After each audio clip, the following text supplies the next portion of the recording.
Saudara-saudara, rasa damai menjadi dambaan setiap orang. Damai dengan sesama, damai dengan diri sendiri, terlebih rasa damai dengan Tuhan.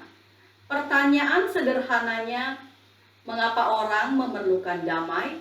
Mengapa damai itu penting dalam kehidupan perkawinan? Saudara-saudara, tentu saja rasa damai itu sangat penting bagi setiap orang untuk menikmati kehidupan di dunia ini. Sebab rasa damai itu akan menciptakan kualitas hubungan yang akrab, baik, terbuka, dan intim.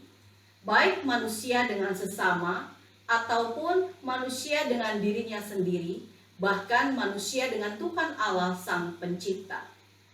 Jika kita membaca kisah kehidupan umat Israel dalam kitab para nabi, seperti Yesaya dan Yeremia, tampaklah bahwa ketiadaan rasa damai berawal dari kualitas hubungan umat dengan Allah yang rusak. Penolakan umat terhadap Allah sebagai Tuhan, pelindung, penolong, dan penyelamat menyebabkan kehancuran dan kehampaan hidup mereka.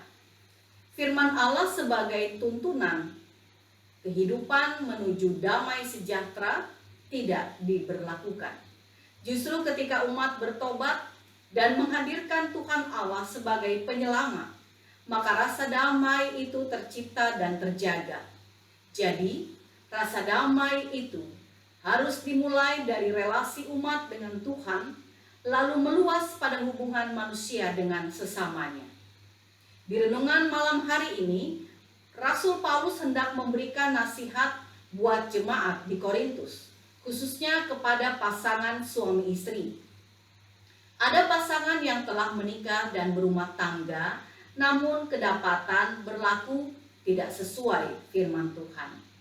Mereka tampaknya secara sepihak sengaja meninggalkan pasangannya, alias pisah begitu saja.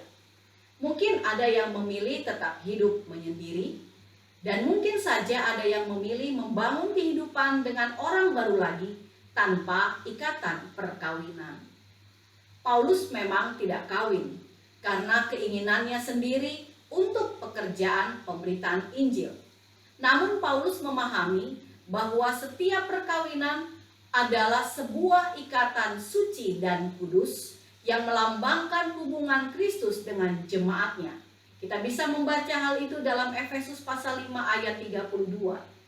Itu sebabnya hubungan antara suami dan istri perlu berada dalam ikatan hubungan yang benar sesuai firman Tuhan, sebagaimana Kristus menyucikan dan menguduskan umatnya.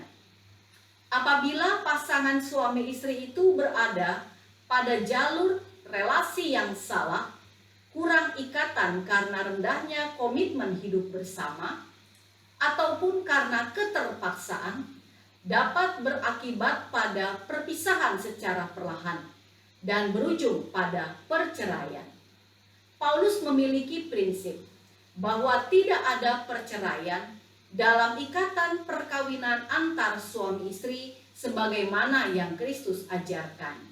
Terdapat dalam Injil Matius pasal 19, kecuali karena maut. Alasan suatu perceraian biasanya berawal dari pertengkaran demi pertengkaran, oleh karena berbagai faktor yang melatar belakanginya. Tentu situasi tersebut sangat mendatangkan rasa tidak damai sejahtera, baik bagi pasangan itu maupun bagi diri mereka sendiri dan dengan orang lain di luar mereka. Solusi demi kebaikan bersama dan keutuhan hubungan perlu diupayakan bersama-sama.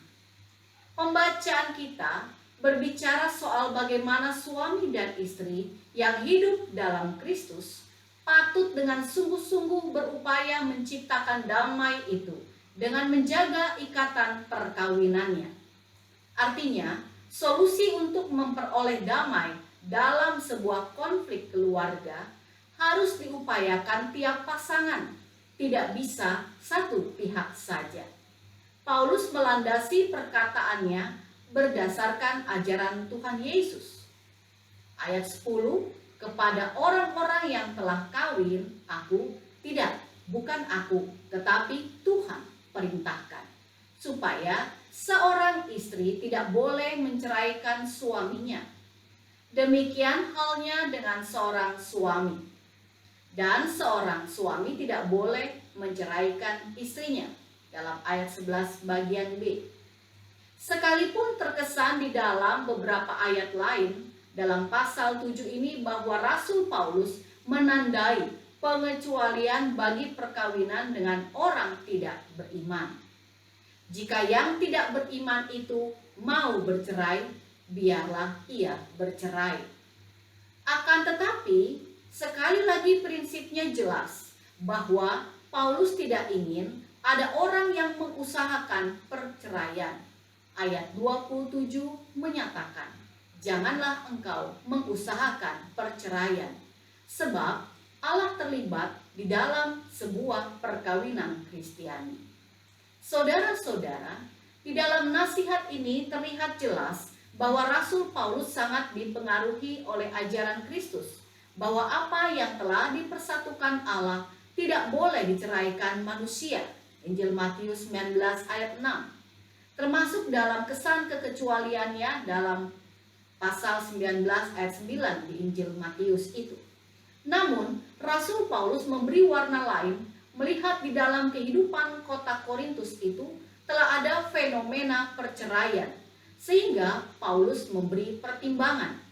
Baginya, apabila persoalan itu terjadi, maka masing-masing harus tetap hidup tanpa suami atau berdamai dengan suaminya. Yang kalau diperhatikan, pertimbangan itu berkaitan juga dengan prinsipnya bahwa jangan sampai mengusahakan perceraian.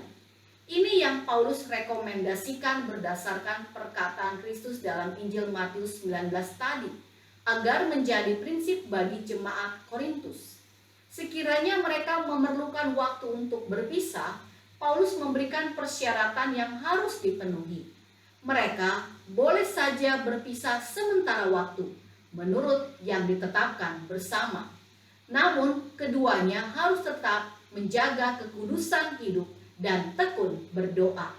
Pada waktu yang disepakati, mereka harus bersatu kembali dan mengupayakan kedamaian bagi pasangannya.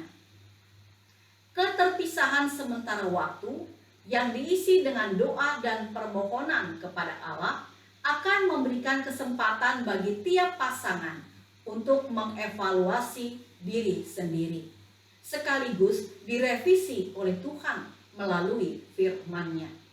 Nasihat moral etis ini disampaikan Paulus kepada jemaat Kristen di Korintus, juga buat pasangan suami istri Kristiani lainnya, agar sungguh-sungguh memiliki tujuan hidup perkawinan demi kedamaian bersama dan berkomitmen penuh kepada Allah Bapa selaku pembentuk lembaga perkawinan.